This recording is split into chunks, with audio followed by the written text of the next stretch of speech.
26শে ফেব্রুয়ারি অনুপ্রবেশকারীকে একে একে বেছে বের করা হবে।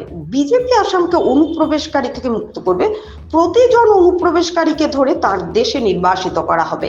কংগ্রেস তাদের ভোট ব্যাংক হিসেবে ব্যবহার করছে। অনুপ্রবেশকারীরা অসমের জাতীয় নিরাপত্তা ও সংস্কৃতির জন্য হুমকি স্বরূপ। বিজেপির অধীনে অসমে সুশাসন চলছে।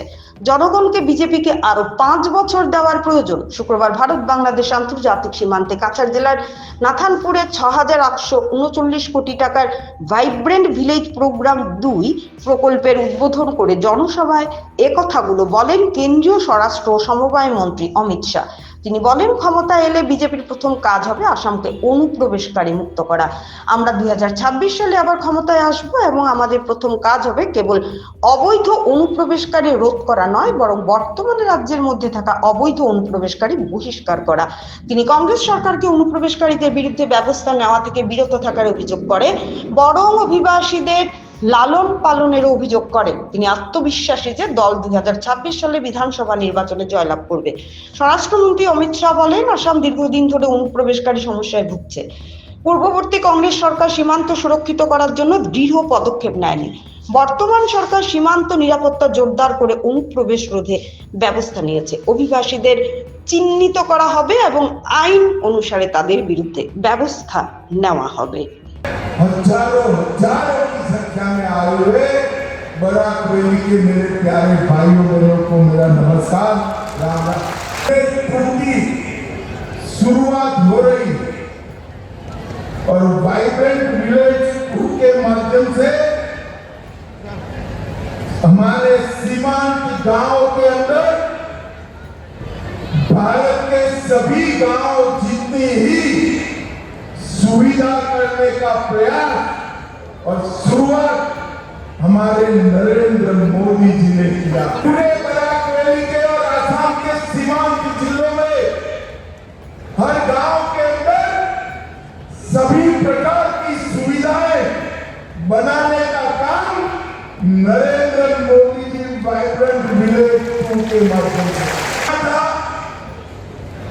जब सीमांत गांव को देश का आखिरी गांव कहा जाता और आखिरी गांव सीमाओं के कारण नहीं, विकास की दृष्टि से भी आखिरी था, रोजगारी की दृष्टि से भी पिछड़ा था, बिजली कनेक्टिविटी के दृष्टि से भी पिछड़ा था और शिक्षा की दृष्टि से पिछड़ा था।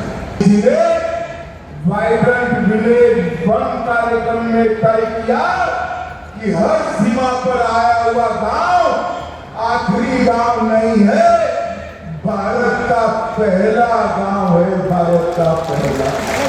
ये गांव भी आज से पहला गांव बनने जा रहा है और पहला नंबर सिर्फ सीमा से गिनती शुरू करे इसलिए नहीं है, विकास की दौड़ में भी असम के गांव पहला नंबर में भी पहला नंबर होंगे, शिक्षा में भी पहला नंबर होंगे और सड़क और दूरसंचार रोड और टेलीफोन कनेक्टिविटी में भी पहला नंबर होंगे।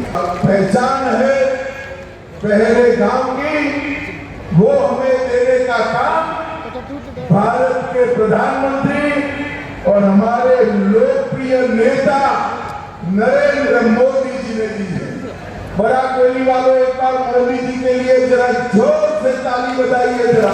रुपये के खर्च से 334 ब्लॉक और 1954 गांव 17 राज्यों के, जिसमें 9 जिले 26 ब्लॉक और 140 गांव असम के कवर होने वाले।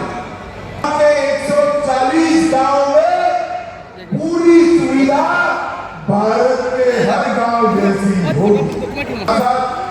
अरुणाचल, बिहार, गुजरात, जम्मू कश्मीर, लद्दाख, मणिपुर, मेघालय, मिजोरम, नागालैंड, पंजाब, राजस्थान, सिक्किम, त्रिपुरा, उत्तराखंड, उत्तर प्रदेश, पश्चिम बंगाल, पाकिस्तान और बांग्लादेश की सटी हुई सीमा के लगभग 334 ब्लॉकों में 2000 के आसपास गांवों का विकास था। इस 7000 करोड़ रुपए का कार्यक्रम आज यहाँ पर शुरू हो रहा है। जुड़ी हुई योजनाएं, स्कीम सेचुरेशन से जुड़ी हुई योजनाएं और कई सारी कनेक्टिविटी की योजनाएं शामिल की है, मगर मैं बहुत ज्यादा इसके बारे में बताने की जगह आसाम की बात करने आया हूं। दो समस्याओं से घिरा हुआ था। एक समस्या आसाम में घुसपैठिए आसामियों के अधिकारों को छीन रहे हैं। घुसपैठिया रोकना चाहिए या नहीं रोकना चाहिए भाई? अरे घुसपैठियों के लिए खुला छूट।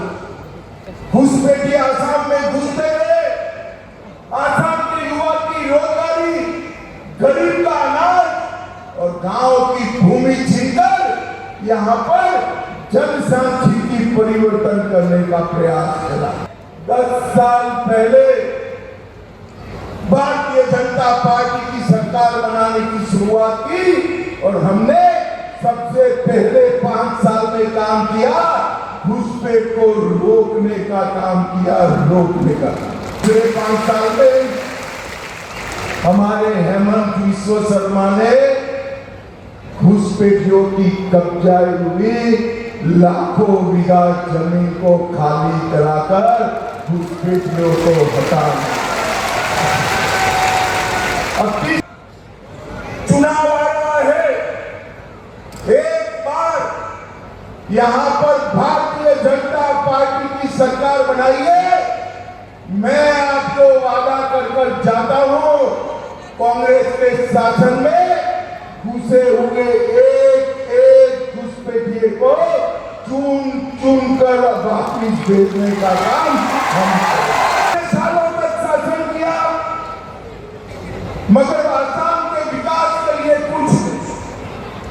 हमने 10 साल के अंदर कांग्रेस ने जो 50 वर्ष में नहीं किया वो हमने 10 साल। डॉक्टर हेमंत शर्मा यहां बैठे, विगत 5 साल में प्रतिदिन आसाम में 14 किलोमीटर रोड बना है, 14 किलोमीटर। और भाइयों बहनों, 14 किलोमीटर देश में सबसे ज्यादा रोड बनाने वाला हमारा राज्य आसाम बना। सड़कों को अपग्रेड किया गया, लगभग सैकड़ों हजारों पुलिया पुल बनाए और बड़े 4 नए ब्रिज। ये 10 साल में भारतीय जनता पार्टी की डबल इंजन की सरकार ने आसाम की गजनता नेशनल प्रॉपर्टी खरीदी, यहाँ पर 37% 37% थी और 2023 में 37% से घटकर 14% करने का काम हमारी आसाम की सरकार ने किया। 2013-14 में आसाम की प्रति व्यक्ति आय 49,000 रुपया थी और 24-25 में 3 गुना बढ़कर 1,54,000 रुपया हो गई। अभी आने से पहले मैं लखपति दीदियों को मिलकर आया, बड़े गर्व के साथ कह रही थी कि साहब मैं लखपति दीदी हूँ, मेरे साथ 25 महिलाएं काम करें। विश्वास को आसाम की जनता में आया है, इस सुशासन के कारण आया है।